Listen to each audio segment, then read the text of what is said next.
मुश्किल है कि सऊदी अरब जैसा देश पाकिस्तान के परमाणु बम से ईरान को तबाह करना चाहता है। आखिर क्यों सऊदी अरब की आंख में ईरान बुरी तरह से खटक रहा है? क्या यहाँ शिया सुन्नी का मामला है या फिर ईरान को रूस से दोस्ती की सजा मिलने जा रही है? क्या ट्रंप ने पाकिस्तान के परमाणु हथियारों को मोहरा बनाकर सऊदी अरब को ऐसी जंग में झोंकना शुरू कर दिया है जो 57 मुस्लिम देशों की एकता को तबाह कर डालेगा और इजराइल पूरे अरब वर्ल्ड पर राज करेगा? देखिए सनसनीखेज खुलासा।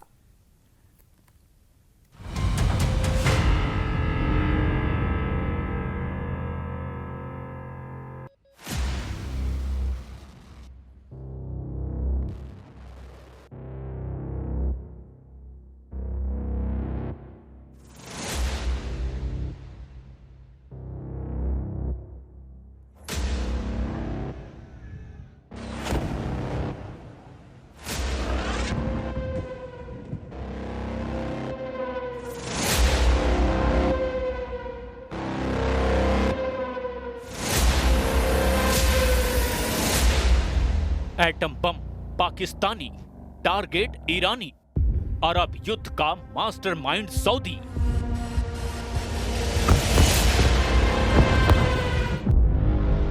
इस वक्त पश्चिम एशिया से लेकर के अरब की जमीन पर जो जंगी पैंतरे चल रहे हैं वो वाकई सर्वनाश के पुख्ता संकेत हैं। एक तरफ गाजा में इजरायली हमले में एक ही दिन में 100 के करीब फिलिस्तीनी मारे गए, 4 लाख से ज्यादा फिलिस्तीनी गाजा सिटी छोड़कर भाग चुके हैं, तो वहीं दूसरी तरफ राष्ट्रपति ट्रंप ने सऊदी अरब के प्रिंस मोहम्मद बिन सलमान के साथ मिलकर ईरान के खिलाफ ऐसी परमाणु चाल चली है जिसने ईरान को बैकफुट पर करना शुरू कर दिया है। हैरानी की बात तो यह है कि अमेरिका और सऊदी अरब ने मिलकर पाकिस्तान को अपना पहला परमाणु मोहरा बनाया और फिर अरब की जमीन पर सऊदी अरब को पाकिस्तान के परमाणु बम के जरिए परमाणु संपन्न देश बनने का रास्ता साफ कर दिया है। चौंकाने वाली बात तो यह है कि जो दावे किए जा रहे हैं कि सऊदी अरब और पाकिस्तान की परमाणु हथियारों की डील इजराइल और भारत को ध्यान में रखकर की गई है, उस दावे को ठेंगा दिखाते हुए अब पता चला है कि सुन्नी मुस्लिम देश सऊदी अरब शिया मुस्लिम देश ईरान को टारगेट करने के लिए पाकिस्तान को परमाणु मोहरा बनाकर इस्तेमाल कर रहा है। यानी ईरान के ऊपर सऊदी अरब पाकिस्तान के परमाणु बमों से हमला कर सकता है, क्योंकि ईरान एक शिया मुस्लिम मुल्क है और सऊदी अरब से उसका 36 का आंकड़ा हमेशा रहा है।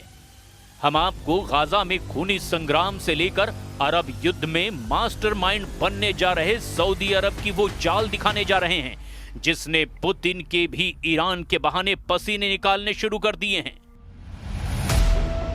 ईरान पर गिरेगा पाकिस्तानी परमाणु बम, अमेरिका का मोहरा सऊदी अरब।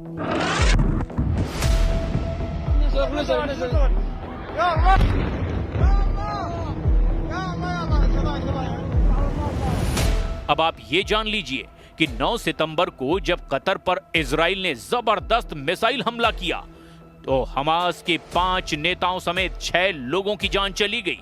उसके बाद 57 मुस्लिम देशों वाले संगठन OIC या कहें कि इस्लामिक सहयोग संगठन ने इजराइल के खिलाफ भाषणबाजी तो खूब की, लेकिन जमीन पर कुछ असर अब तक दिखाई नहीं दिया। 9 सितंबर को कतर पर इजराइल ने मिसाइल हमला किया और मात्र इस हमले के 10 दिन के अंदर ही सऊदी अरब और पाकिस्तान के बीच परमाणु हथियारों को लेकर डील हो गई, या यूं कहें कि सऊदी अरब के बेतहाशा कर्ज में डूबे पाकिस्तान ने अपने परमाणु हथियार सऊदी अरब को एक तरह से बेच ही दिए। एक्सपर्ट्स का दावा है कि इस पूरी परमाणु और युद्ध की डील के बीच अमेरिका के राष्ट्रपति ट्रंप हैं, जो ईरान के साथ साथ रूस को भी पश्चिम एशिया में कमजोर करना चाहते हैं, क्योंकि ईरान ही ऐसा इकलौता मुस्लिम मुल्क है जो रूस का आंख मूंद कर यूक्रेन युद्ध में साथ दे रहा है, और ईरान ही इकलौता ऐसा शिया मुल्क होने वाला है जिसके पास अपने दम पर खुद के हथियार हो सकते हैं। पाकिस्तान और सऊदी अरब ने 17 सितंबर को रियाद में एक रणनीतिक पारस्परिक रक्षा समझौते पर हस्ताक्षर किए। इस समझौते पर पाकिस्तानी प्रधानमंत्री शहबाज शरीफ, सेना प्रमुख फील्ड मार्शल आसिम मुनीर और सऊदी क्राउन प्रिंस मोहम्मद बिन सलमान ने हस्ताक्षर किए। ये समझौता 9 सितंबर को कतर पर हुए इजरायली हवाई हमले के लगभग 10 दिन बाद हुआ, जिसमें हमास नेताओं को निशाना बनाया गया। कई रक्षा विशेषज्ञों ने दावा किया कि इस समझौते से भारत और इजराइल को खतरा बढ़ गया है। हालांकि पाकिस्तान की रहने वाली किंग्स कॉलेज लंदन में डिपार्टमेंट ऑफ वॉर स्टडीज में सीनियर फेलो आयशा सिद्दीकी के मुताबिक सऊदी अरब ने यह सौदा ईरान को ध्यान में रखते हुए किया है। आयशा सिद्दीकी ने यह भी कहा कि इस सौदे को अमेरिका का समर्थन हासिल है। एक मीडिया में लिखे लेख में आयशा सिद्दीकी ने कहा कि इस समझौते के समय पाकिस्तान में 2 व्यापक प्रभाव पैदा किए। पहला ये कि इजरायली आक्रमण से भयभीत और अपने सहयोगियों की सुरक्षा के लिए अमेरिका पर भरोसा न करने वाला सऊदी अरब सुरक्षा के लिए पाकिस्तान की ओर देखने लगा, और दूसरा ये कि ये समझौता एक व्यापक सुरक्षा समझौते की ओर ले जा रहा है, जिसमें पाकिस्तान मध्य पूर्व में शांति का गारंटर बन सकता है। ऐसी अवधारणाएं निश्चित रूप से भारत के साथ हाल ही में युद्ध की स्थिति के बाद खास तौर पर अमेरिकी राष्ट्रपति डोनाल्ड ट्रंप के 5 जेट मार गिराए जाने वाले बयान के बाद से बनी हैं। आयशा सिद्दीकी के मुताबिक 3 बातें ध्यान करने योग्य है। पहला, पाकिस्तान दशकों से सऊदी अरब की मदद करता रहा है। दूसरा, ये वास्तव में इजराइल का नहीं बल्कि ईरान का मामला है। और तीसरा, इस कदम को संभवतः अमेरिका की मौन स्वीकृति हासिल है।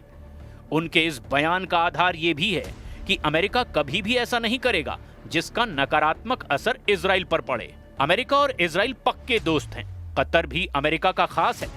इसके बावजूद अमेरिका ने इजरायली हमले को लेकर कतर का समर्थन किया। ये बताता है कि अगर सऊदी अरब अकेले अपने दम पर यह समझौता करता तो अमेरिका जरूर इसमें अड़ंगा लगाता, लेकिन अमेरिका ने ऐसा नहीं किया, समझौता होने दिया। सऊदी अरब ईरान के परमाणु हथियारों को इजराइल की तरह अपने अस्तित्व के लिए खतरे के रूप में देखता है। सऊदी अरब सुन्नी इस्लाम का नेता है, जबकि ईरान शिया इस्लाम का। ईरान तेजी से परमाणु हथियारों के विकास पर काम कर रहा है। ऐसी आशंका है कि उसके पास अभी इस वक्त वर्तमान में कई परमाणु बम बनाने लायक समृद्ध यूरेनियम मौजूद है।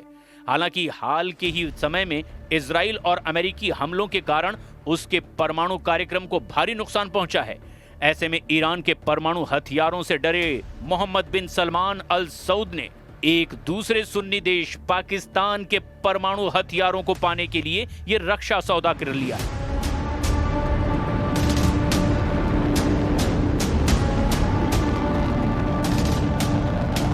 और मौसम इस वक्त तराजू में क्योंकि जब होता है कि एक पर हमला दूसरे पर हमला, तो फिर ज़ाहिर पाकिस्तान की तो भारत के साथ नहीं बनती, और हालिया भी जंग हुई, तो क्या ये समझा जाए कि बाकायदा तौर पर वो भी उस तरीके से इन्वॉल्व होंगे? अगर पाकिस्तान और भारत का तनाज़ा होता है, फिर सऊदी अरब का किसी से तनाज़ा होता है, तो हमारी भी फोर्सेज इन्वॉल्व होंगी? जी बिल्कुल, इसमें कोई शक नहीं है।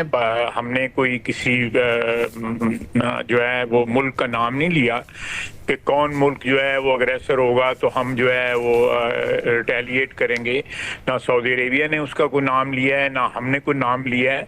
तो इट इज़ जस्ट एक अम्ब्रेला है जो प्रोवाइड किया गया है दोनों अतराफ से कि किसी के साथ भी एग्रेशन हो, किसी साइड से भी एग्रेशन हो, वो जॉइंटली उस चीज़ को जो है डिफेंड किया जाएगा, उस एग्रेशन का जवाब दिया जाएगा। पाकिस्तान के प्रधानमंत्री शहबाज शरीफ के साथ पाकिस्तानी सेना प्रमुख आसिम मुनीर, उप प्रधानमंत्री इशाक डार, रक्षा मंत्री ख्वाजा आसिफ, वित्त मंत्री मोहम्मद औरंगजेब और हाई लेवल डेलीगेशन सऊदी पहुंचा है। जिस वक्त इस रक्षा समझौते पर साइन किए जा रहे थे, तब पाकिस्तानी सेना प्रमुख आसिम मुनीर भी वहां मौजूद थे। एक अधिकारी ने रॉयटर्स को बताया कि यह समझौता किसी खास देश या घटना के खिलाफ नहीं हुआ, बल्कि दोनों देशों के बीच लंबे समय तक चले गहरे सहयोग का आधिकारिक रूप है। लेकिन हकीकत में यह समझौता ईरान पर दोहरी मार है। उसके परमाणु फैसिलिटी पर हमले हो चुके हैं और सऊदी अरब को पाकिस्तान के परमाणु हथियार मिलने का रास्ता साफ हो चुका है। लेकिन हैरानी की बात यह है कि सऊदी अरब, कतर और पाकिस्तान कतर पर हमले और गाजा में कत्लेआम पर इजराइल के खिलाफ एक भी सख्त कार्रवाई नहीं कर पाए हैं, जबकि गाजा में इजराइल फिलिस्तीनियों को गाजा सिटी से भागने पर मजबूर कर रहा है। गाजा टू सऊदी अरब, ट्रंप नेतन्याहू का अरब युद्ध।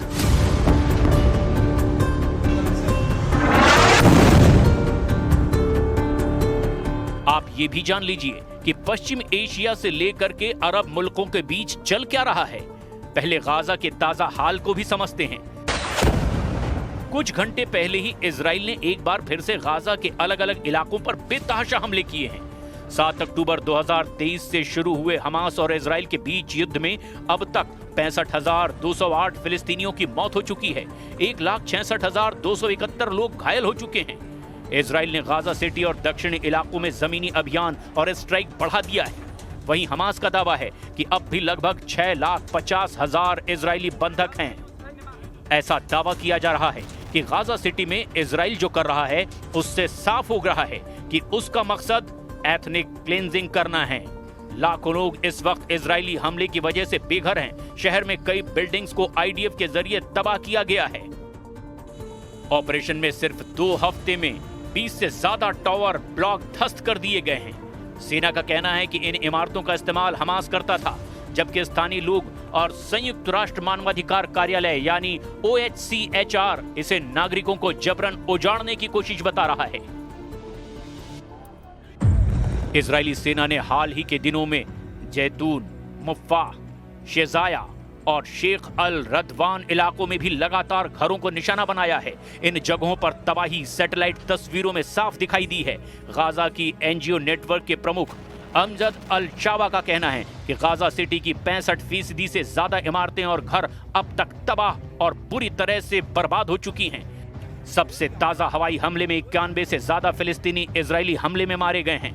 वीडियो में भी कुछ ही मिनटों में हवाई हमले में 2 मिसाइलें इमारत के आधार पर गिरी और पूरी इमारत 6 सेकंड में ही ढह गई।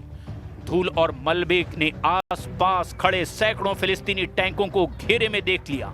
इजराइल के वित्त मंत्री बेज़लेल स्मोट्रिच ने पहले ही कह दिया है कि गाजा का बड़ा हिस्सा पूरी तरह नष्ट कर दिया जाएगा और आबादी को मिस्र सीमा के पास छोटे हिस्से तक सीमित किया जाएगा। वहीं सेना के प्रवक्ता लेफ्टिनेंट कर्नल नदान शोशानी का कहना है कि गाजा को पूरी तरह मिटाने की कोई रणनीति नहीं है। ऐसे हालात में साफ कहा जा सकता है कि अमेरिका और इजराइल ने मिलकर के अब अरब देशों को पूरी तरह से कंट्रोल कर रखा है और ईरान को इसीलिए टारगेट कर रहा है ताकि रूस को कमजोर किया जा सके। अब देखना यह होगा कि पाकिस्तान के परमाणु बम ईरान के खिलाफ इस्तेमाल होते हैं या नहीं।